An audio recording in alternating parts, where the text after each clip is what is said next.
मनसे अध्यक्ष राज ठाकरे हे अमरनाथमध्ये पोहोचलेले आहेत। यावेळेला मनसेचे इतर सगळे नेते कार्यकर्ते आपल्याला पाहायला मिळतात। अविनाश जाधव, त्याचबरोबर राजू पाटील आहेत, अभिजित पानसे आहेत। राज ठाकरे हे आता अमरनाथमध्ये पोहोचलेत।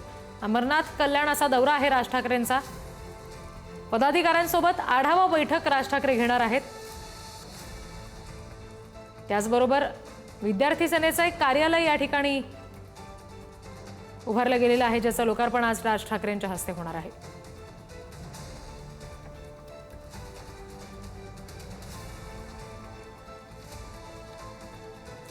आणखी तपशील घेऊयात प्रतिनिधी श्रेयस सावंत यांच्याकडून। श्रेयस, राज ठाकरे नुकताच त्या ठिकाणी पोहोचलेले आहेत। आपण बघतोय पुढचा दौरा कसा असेल।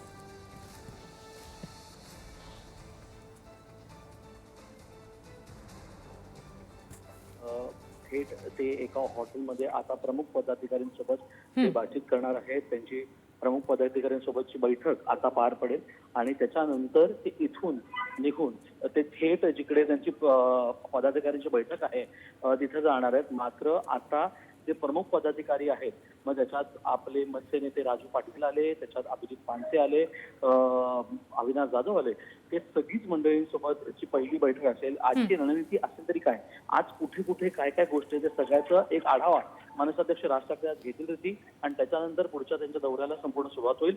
मात्र आताच्या घटकेला प्रमुख पदाधिकाऱ्यांसोबत बैठकीला ते सुदामा हॉटेल अंबरनाथला आहे, तिकडे आलेत। खऱ्या अर्थानं बघितलं गेलं तर ही एक राजगर्जना खुद्द शिंदेच्या बालेकिल्ल्यात सुरू आहे, त्यामुळे खूप मोठी गोष्ट आणि खूप मोठी विचार आता अगदी अगदी आणि त्याच्यामुळे या बैठकी दरम्यान आता राज ठाकरे आपल्या पदाधिकाऱ्यांना कशा पद्धतीने सूचना करतात हे पाहणं महत्त्वाचं आहे। धन्यवाद सगळ्या माहितीसाठी श्रेयस।